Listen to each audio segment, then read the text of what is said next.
The elevator climbed 37 floors in silence, carrying nothing but the weight of desperation and the sound of a small hand gripping another even smaller one. Maya Chen adjusted her worn leather purse one more time, checking that the envelope inside was still there, still sealed, still containing words that could either save everything or destroy what little remained. Her 8-year-old son David stood beside her, his school uniform slightly wrinkled from their rushed journey across the city, his dark eyes wide, with the kind of worry that children shouldn't have to carry. Before we jump back in, tell us where you're tuning in from.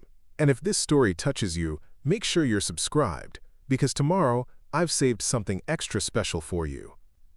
The glass towers of Meridian Financial stretched above them like monuments to power Maya would never possess.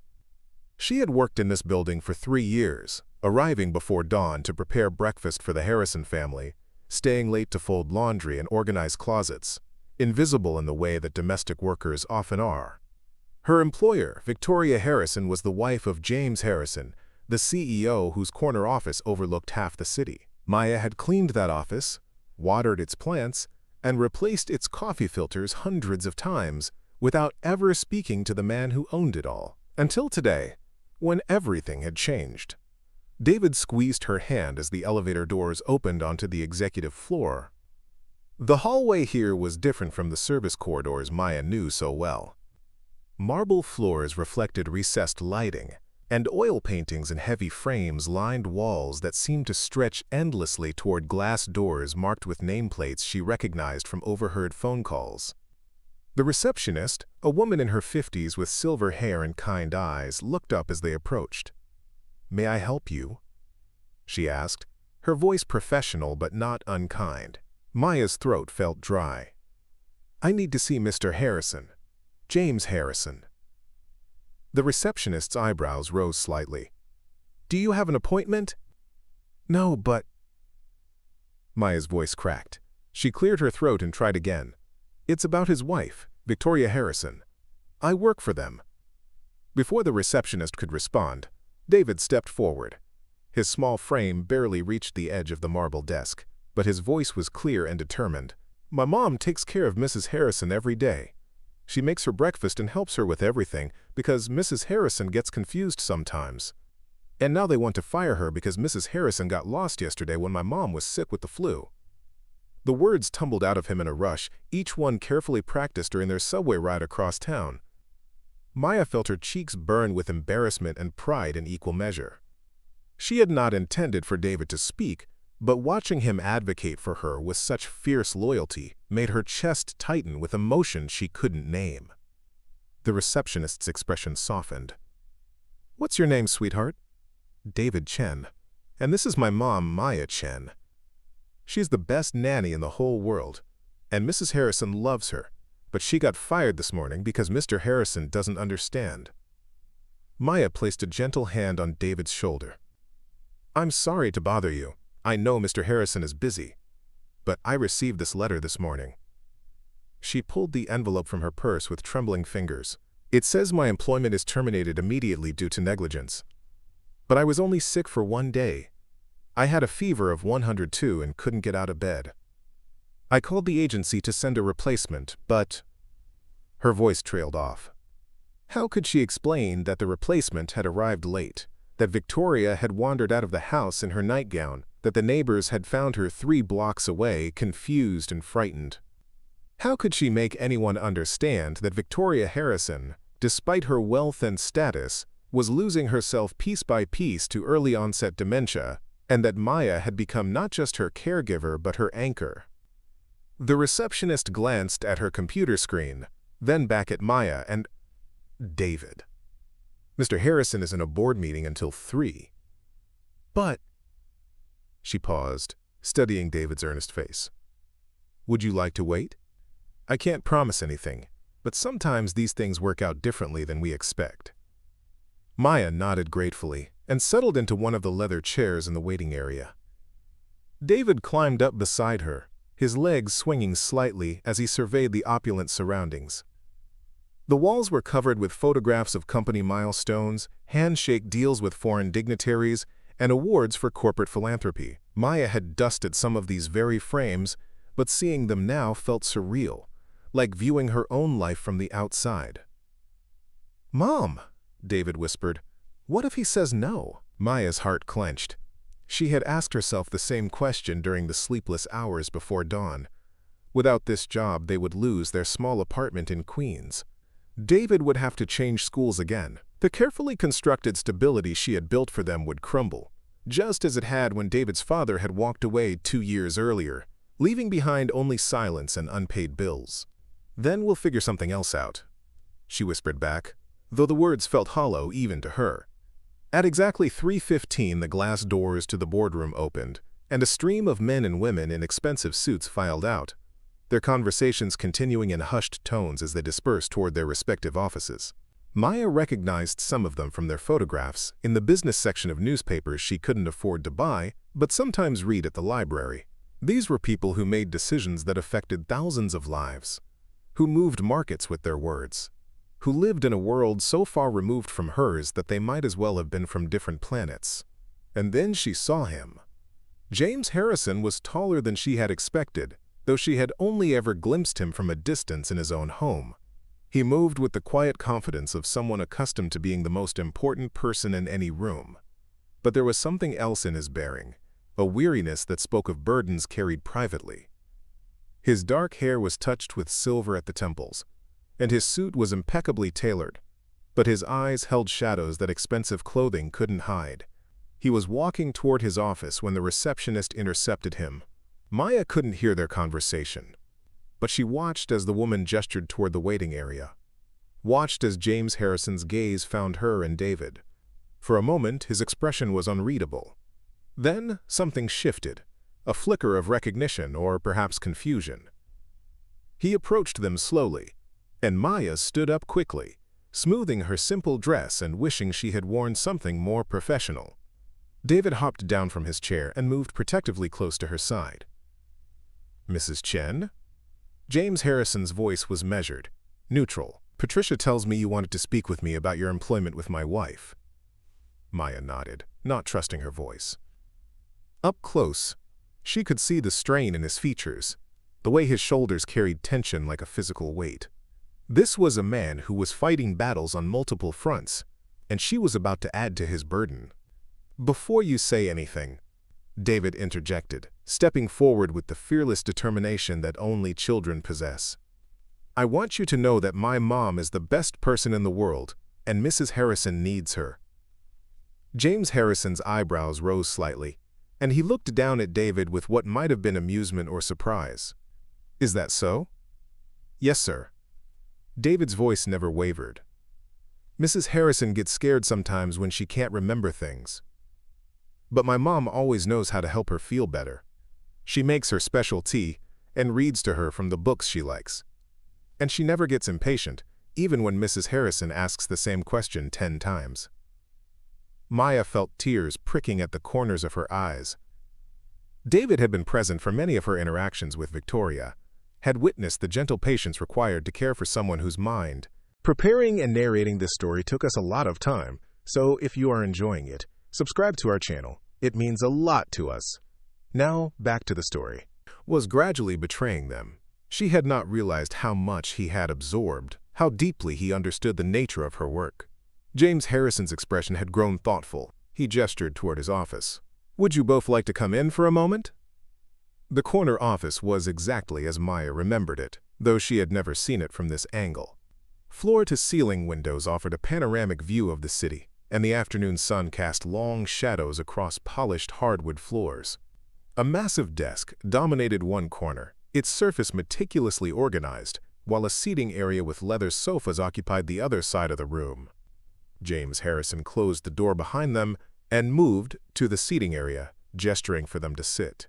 He took the chair across from them, and for the first time, Maya found herself looking directly into the eyes of one of the city's most powerful men. "I have to admit," he said quietly, "I was surprised to hear that you had come here. The agency told me that a replacement caregiver would be sufficient going forward." Maya's heart sank, but David spoke before she could respond. "The agency doesn't know Mrs. Harrison like my mom does," he said earnestly. "The lady they sent yesterday didn't know that Mrs. Harrison doesn't like loud noises, or that she gets confused when people talk too fast, or that she needs her blue sweater when she's upset because it belonged to her mother. James Harrison was very still, his attention completely focused on David's words. And she didn't know. David continued, his voice growing smaller but no less determined, that Mrs. Harrison calls my mom Angel because she says my mom has the kindest hands in the world. The silence that followed was profound. Maya watched as James Harrison's composure seemed to crack slightly, as if David's words had reached something he had been trying to keep buried. When he finally spoke, his voice was rougher than before. "You seem to know my wife very well for someone so young." David nodded solemnly. "My mom brings me to work sometimes during school holidays. Mrs. Harrison likes when I visit. She always asks me to tell her about my day, and she remembers things about me that even some of my teachers forget." Maya found her voice at last. "Mr. Harrison, I know what the letter says. I know that Victoria wandering away looks like negligence on my part, but I want you to understand something about your wife that maybe you don't see every day." He turned his attention to her, and she felt the full weight of his scrutiny. These were eyes accustomed to evaluating, analyzing, making decisions that carried enormous consequences. But there was something else there too, something that looked almost like hope. "Victoria isn't just forgetting things," Maya continued carefully. "She's losing pieces of herself every day.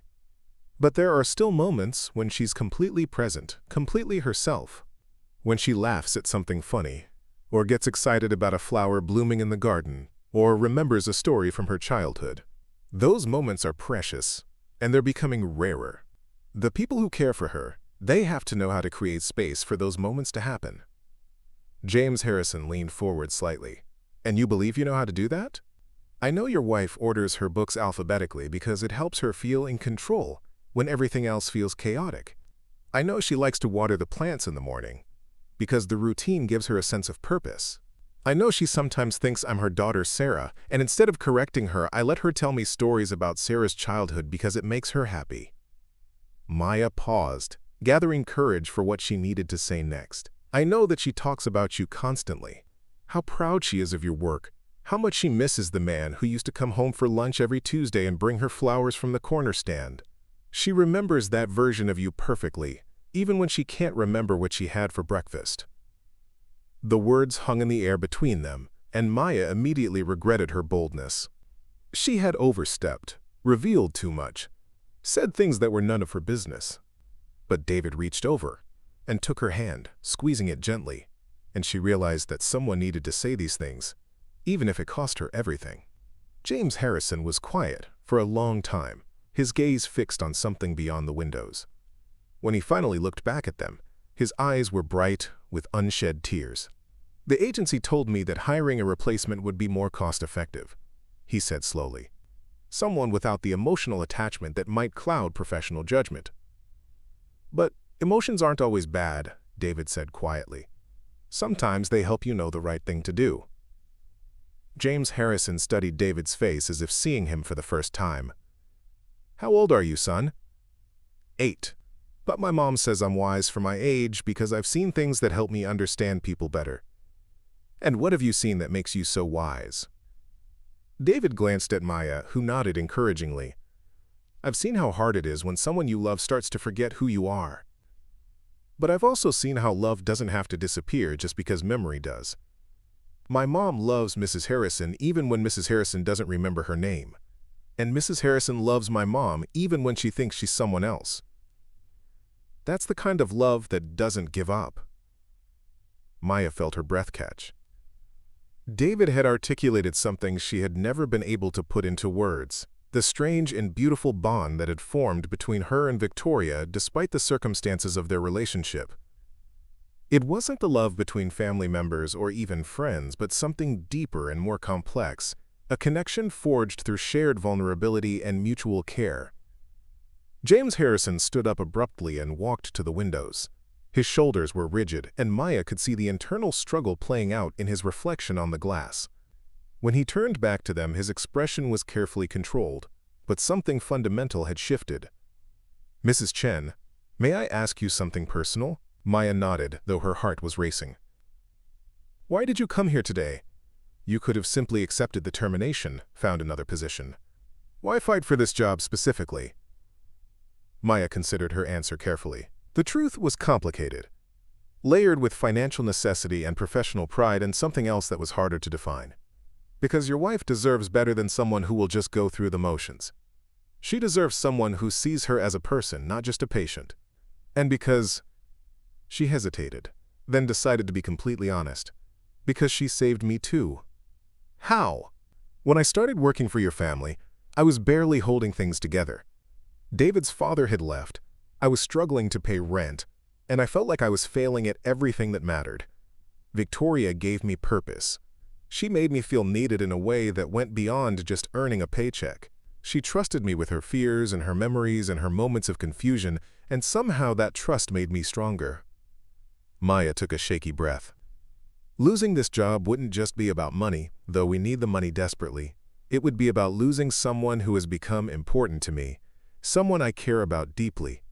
And it would mean abandoning her when she needs consistency most. James Harrison returned to his seat, but this time he leaned forward, his elbows on his knees, his hands clasped together. The truth is, Mrs. Chen, I don't know how to help my wife anymore. The doctors give me reports and recommendations, but none of them can tell me how to reach her when she's lost in confusion. None of them can tell me how to be her husband when she sometimes thinks I'm a stranger. The admission hung between them, raw and honest. Maya recognized the expression on his face because she had seen it reflected in her own mirror during the darkest days after David's father left. It was the look of someone drowning in circumstances beyond their control. Someone who had always found solutions but was now facing a problem that couldn't be fixed with money or power or influence. She knows you love her, Maya said gently. Even when she can't remember your name, she knows you love her. I can see it in her eyes when she talks about you. The feeling is still there, even when the words are gone. But I don't know how to show her that love in ways she can understand anymore. David spoke up again, his voice small but clear. Maybe my mom could teach you. She's really good at talking to people when they're scared or confused. James Harrison looked at David with something like wonder. You think your mother could help me learn to communicate with my own wife? She helps me when I'm confused about things, David said simply. And she helped Mrs. Peterson next door when Mrs. Peterson's husband died, and she didn't know how to live by herself anymore. My mom is good at knowing what people need. Maya felt a flush of pride mixed with embarrassment. She had never thought of herself as particularly skilled at anything beyond basic caregiving. But David's faith in her abilities was absolute and unshakable. James Harrison was quiet again, but this time the silence felt different, charged with possibility rather than judgment. When he finally spoke, his words were measured and deliberate. Mrs. Chen, I'm going to make you an offer, but before I do, I need to know that you understand what you would be taking on. Maya nodded, not trusting her voice. My wife's condition is going to get worse. There will be difficult days, frustrating days, heartbreaking days. There will be times when she doesn't recognize you, times when she might become agitated or afraid. The emotional toll of this kind of work is significant, and I won't pretend otherwise. He paused, studying her face. But if you're willing to continue as Victoria's primary caregiver, I'd like to offer you more than just your old position back. I'd like to offer you a partnership in her care. Maya's heart began to race. I don't understand. I want to learn from you. I want you to teach me how to connect with Victoria the way you do. In return, I'll provide not just employment but real security. A salary that reflects the true value of what you do. Health insurance for both you and David. Educational support to help David reach his potential. And, most importantly, the knowledge that you'll never have to worry about being dismissed because of circumstances beyond your control. The offer was so far beyond what Maya had dared to hope for that she couldn't quite process it. David, however, had no such difficulty. Does that mean my mom gets to keep taking care of Mrs. Harrison? He asked eagerly. James Harrison smiled, and for the first time since they had met him, the expression reached his eyes. It means your mother gets to do much more than that. It means she gets to help me become a better husband to my wife. Maya felt tears streaming down her cheeks before she realized she was crying. The relief was overwhelming, but it was more than just relief about keeping her job. It was the recognition that someone had seen value in something she did, had acknowledged the skill and compassion she brought to her work, had offered her not just employment but respect. "There's one more thing," James Harrison continued. "This arrangement would require some adjustments to how things work in our household. Instead of working through the agency, you would be employed directly by us. You would have input into Victoria's care plan, authority to make decisions about her daily routine, and access to whatever resources you need to provide the best possible care." He turned to David. "And since you seem to have such insight into what Mrs. Harrison needs, I'd like you to continue visiting when your schedule allows. I think your presence brings her joy, and joy is something we could all use more of." David beamed, and Maya felt her heart swell with gratitude and amazement. An hour ago, they had climbed into an elevator, carrying nothing but desperation and slim hope. Now they were being offered not just salvation, but transformation. "Mr. Harrison," Maya said when she finally found her voice, "I don't know how to thank you." "Don't thank me yet," he replied, but his tone was warm. "Wait until you see how much I have to learn about patience and gentleness. I'm afraid I'm much better at board meetings than at bedside manner." "Mrs. Harrison talks about your bedside manner all the time," Maya said with a smile. "She tells me about how you used to read to her when she had migraines, how you would bring her soup when she was sick, how you would sit with her in the garden and listen to her talk about her day. The gentleness is still there. It just needs practice." James Harrison's expression grew thoughtful. "She remembers those things?" "She remembers the feeling of being cared for," Maya clarified. "Even when the specific memories fade, the emotions remain. Love leaves an imprint that goes deeper than memory." They spent the next hour discussing practical details. Maya would start the new arrangement immediately, with a salary that was triple what the agency had been paying her. She would work closely with Victoria's medical team, have authority to advocate for changes in treatment or routine, and receive ongoing training in dementia care. David would be welcome in the Harrison home whenever his presence would be beneficial for Victoria, and his education would be supported through a fund James Harrison would establish. As they prepared to leave, James Harrison walked them to the elevator. "Mrs. Chen, may I ask you one more question?" "Of course." "What made you so certain that coming here today was the right thing to do?" "It was an enormous risk." Maya glanced down at David, who was holding her hand and practically bouncing with excitement. "Someone very wise told me that love doesn't give up. I decided to trust that wisdom." James Harrison's smile was gentle and genuine. "I think my wife chose her caregiver very well indeed." As the elevator doors closed, Maya caught a glimpse of James Harrison through the glass, still standing in the hallway watching them leave. But instead of the imposing figure she had imagined, she saw a man who had been carrying his burdens alone for too long, someone who was grateful for the opportunity to share the weight with people who understood. 6 months later, the changes in the Harrison household were profound and far-reaching. Victoria's care had been transformed from a series of medical protocols into a holistic approach that honored her dignity, celebrated her remaining abilities, and created space for joy even in the midst of loss. Maya had moved into a small apartment on the Harrison property, a converted carriage house that provided privacy while keeping her close enough to respond to Victoria's needs around the clock. The arrangement had been James Harrison's idea, proposed after a particularly difficult night when Victoria had become disoriented and agitated, calling for Maya until she arrived to provide comfort. The apartment was modest but beautifully appointed, with large windows that looked out onto the garden Victoria loved so much. David had his own room there, decorated with the kind of thoughtful touches Maya had never been able to afford before. Educational posters covered the walls, a desk by the window provided perfect lighting for homework, and shelves held books that were gradually accumulating as David discovered new interests and passions. More importantly, the emotional landscape of the Harrison home had shifted dramatically. James Harrison had proven to be a dedicated student of his wife's needs, learning to slow his pace, moderate his voice, and create moments of connection that transcended the barriers her condition had erected. Maya watched with wonder as he rediscovered ways to reach Victoria, drawing on reserves of patience and tenderness she suspected had always been there, but had been buried beneath years of corporate responsibility and the stress of watching someone he loved disappear piece by piece. The transformation wasn't limited to James Harrison's relationship with his wife. As he learned to be present with Victoria's confusion and vulnerability, something fundamental shifted in how he approached other relationships as well. Maya noticed changes in how he spoke to the household staff, how he interacted with David, even how he conducted himself in business meetings that occasionally took place at the house. David had flourished under the new arrangement in ways that went far beyond material comfort.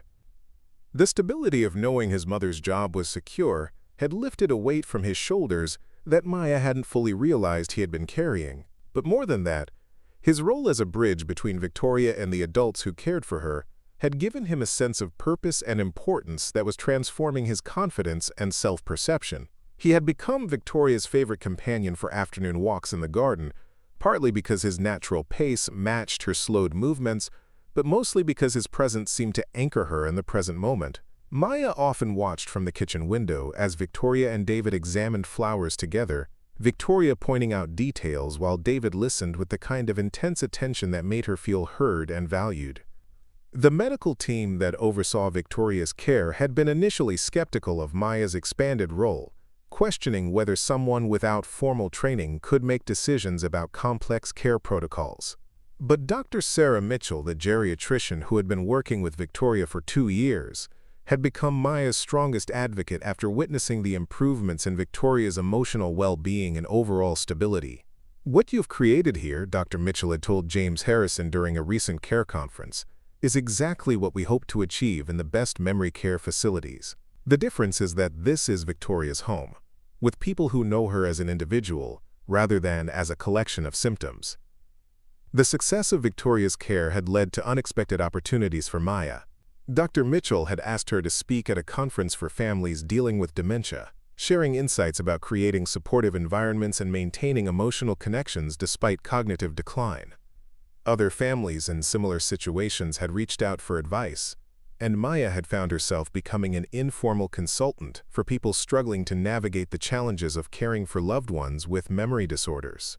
James Harrison had encouraged these developments, recognizing that Maya's natural gifts for this kind of work extended far beyond what any individual family could fully utilize.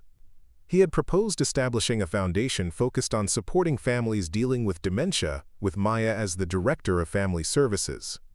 The idea was still in development, but the possibility of expanding her impact while maintaining her primary commitment to Victoria's care filled Maya with excitement and purpose she had never imagined possible. The foundation would address gaps in the current system of care, providing resources for families who couldn't afford private caregivers but needed more support than traditional services offered.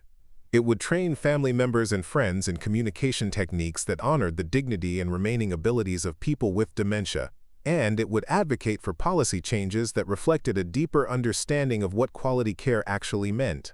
But perhaps the most significant change had been in Maya's relationship with James Harrison himself. What had begun as an employment arrangement had evolved into something closer to a partnership, built on mutual respect and shared commitment to Victoria's well-being. They had learned to work together seamlessly, anticipating each other's approaches and supporting each other through the inevitable difficult moments. Maya had come to understand that James Harrison's apparent emotional distance in the early days of Victoria's illness had been a form of self-protection, a way of maintaining the strength he thought he needed to make difficult decisions and manage complex medical situations. Learning to be vulnerable with Victoria had taught him that strength could coexist with tenderness, that leadership didn't require emotional isolation. Their working relationship had grown into genuine friendship, the kind that develops between people who have witnessed each other's struggles and chosen to support rather than judge. Maya had seen James Harrison cry when Victoria failed to recognize him after a particularly bad day. He had seen her frustrated and exhausted when nothing she tried seemed to reach Victoria during a period of increased agitation. They had learned to rely on each other not just professionally but emotionally. The friendship had extended to David as well, who had developed an unlikely but deep bond with the man he initially called Mr. Harrison, but now simply called James. David's natural curiosity and lack of pretense had drawn out sides of James Harrison's personality that had been dormant for years. Maya often found them in intense conversations about everything from baseball statistics to space exploration, James Harrison listening to David's observations and questions with the same attention he brought to board meetings. In return, James Harrison had become a mentor figure for David, helping him with school projects, encouraging his interests, and providing the kind of male role model Maya had worried her son was missing. But the relationship was more than mentorship. It was genuine affection and mutual respect between two people who had found unexpected common ground. The success of their arrangement had not gone unnoticed in James Harrison's social and professional circles. Initially, there had been some surprise and even skepticism about his decision to become so personally involved in his wife's daily care. The corporate world he inhabited was not known for accommodating personal challenges, and some colleagues had suggested that his focus on Victoria was interfering with his professional responsibilities. But something interesting had happened as James Harrison learned to balance his business obligations with his commitment to Victoria's care. His leadership style had evolved in ways that made him more effective rather than less. The patience and presence he was developing at home translated into better listening skills in meetings. The humility he was learning through caring for someone whose needs he couldn't always meet made him more collaborative and less autocratic in his decision-making. The board of directors had initially been concerned about their CEO's divided attention, but company performance had actually improved under James Harrison's more thoughtful and inclusive approach to leadership. He had begun implementing policies that supported employees dealing with family crises, recognizing that personal challenges didn't disappear at the office door, and that supporting people through difficult times often led to greater loyalty and productivity. Maya had witnessed some of these changes firsthand during the occasional business calls that took place at the house. She had heard James Harrison's voice become warmer and more patient, seen him take time to understand concerns rather than simply issuing directives. The man who had once intimidated her with his power and authority had revealed himself to be someone capable of growth and change, someone willing to question his assumptions and learn new ways of being in the world. The transformation hadn't been without challenges. There had been setbacks and frustrations, days when nothing seemed to work and everyone felt discouraged. Victoria's condition continued to progress, bringing new difficulties and losses that required constant adaptation. There had been moments when Maya questioned whether she was truly qualified for the responsibility she had accepted, times when James Harrison struggled with the reality that love alone couldn't stop the progression of his wife's illness. But they had learned to support each other through these challenges, creating a network of care that extended beyond any individual relationship. David's presence reminded them to find joy in small moments. Dr. Mitchell's expertise provided guidance when medical decisions became complex. The household staff, inspired by the changes they witnessed, had become more invested in Victoria's comfort and happiness. Most importantly, Victoria herself remained at the center of everything they did. Despite the progression of her dementia, she continued to have moments of clarity and connection that reminded everyone why their efforts mattered. She still laughed at David's jokes, still enjoyed the feeling of soil between her fingers when they worked in the garden together, still responded to music from her youth with recognition and pleasure. On good days, Victoria would sit with Maya in the kitchen while breakfast was prepared, occasionally offering suggestions or observations that revealed glimpses of the capable woman she had been. On difficult days, when confusion and anxiety overwhelmed her, the team that had formed around her could provide comfort and stability until the storm passed.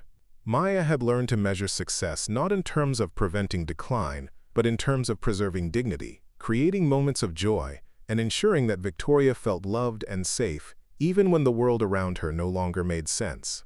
It was a different kind of victory than what she had imagined when she first climbed those 37 floors to plead for her job, but it was more meaningful than anything she had ever accomplished. The foundation James Harrison had proposed was moving toward reality, with Maya's role expanding to include training other caregivers and developing resources for families facing similar challenges. The model they had created in the Harrison household was being studied by researchers interested in alternatives to institutional care, and their success was inspiring other families to explore more personalized approaches to dementia care. But perhaps the most profound change was in how Maya saw herself and her place in the world. The woman who had once felt invisible, who had moved through life trying not to take up too much space or ask for too much consideration, had discovered that her capacity for compassion and understanding was not just personally valuable but professionally extraordinary. She had learned that the skills she had developed through necessity, the ability to read emotional needs and respond with appropriate care, the patience to work with confusion without becoming frustrated, the creativity to find ways to connect across barriers of communication, were rare and precious abilities that deserved recognition and compensation. More than that, she had learned that her voice mattered, that her observations and insights about Victoria's care were valuable contributions to medical decisions, that her role was not just to follow instructions, but to advocate for approaches that honored Victoria's humanity, even as her cognitive abilities declined. The journey from desperate job applicant to respected care coordinator had been transformative, but the most important transformation had been internal. Maya had rediscovered her own worth, not just as David's mother or Victoria's caregiver, but as an individual with unique gifts and important contributions to make. As she tucked David into bed one evening in their comfortable apartment, listening to him chatter excitedly about his plans to help Victoria plant new flowers in the spring, Maya reflected on the chain of events that had brought them to this point. It had started with desperation and a child's fierce loyalty, but it had become something none of them could have imagined. David's courage in speaking up for her had not just saved her job, it had opened doors to possibilities she hadn't known existed. His willingness to see beyond surface appearances, to recognize the value in what she did, and articulate it with clarity and conviction, had changed the trajectory of all their lives. But more than that, his faith in the power of love to overcome obstacles had proven to be well-founded. Not in the fairy tale sense of problems disappearing, but in the deeper sense of creating connections that transcended circumstances, of building relationships that could weather difficulties and grow stronger through shared challenges. As Maya turned off the lights and prepared for sleep, she thought about Victoria, probably already dreaming in her bedroom on the other side of the garden. Tomorrow would bring new challenges, as every day did, but it would also bring new opportunities to create moments of connection, to provide comfort, to demonstrate that every person deserves to be cared for with dignity and compassion. And in the morning, James Harrison would join them for breakfast, as he had every day for the past 6 months, bringing his own unique combination of strength and gentleness to the work of caring for the woman they all loved. David would share stories from school and make Victoria laugh with his impressions of his teachers. Maya would orchestrate the daily rhythms that gave structure and meaning to Victoria's days. Together, they had created something beautiful from what had seemed like an impossible situation. They had proven that love, properly supported and given room to flourish, could indeed transform lives in ways that went far beyond what any of them had dared to hope. The 8-year-old boy who had stood in a corporate lobby and declared that his mother was the best person in the world had been absolutely right, but he had also been right about something even more important. That love doesn't give up, that fighting for what matters is always worth the risk, and that sometimes the most powerful thing you can do is simply tell the truth with courage and conviction. In saving his mother's job, David had saved much more than employment. He had saved a family, created a new kind of partnership, and demonstrated that even the smallest voices can change the world when they speak from a place of love and determination. Maya smiled as she drifted off to sleep, grateful beyond words for the courage of a little boy who had refused to accept that their story was over, who had insisted that there was more to discover, more to build, more to hope for. His faith had been rewarded in ways none of them could have imagined, and the best part was that their story was still being written, still full of possibility and promise. Up next, you've got 2 more standout stories right on your screen. If this one hit the mark, you won't want to pass these up. Just click and check them out.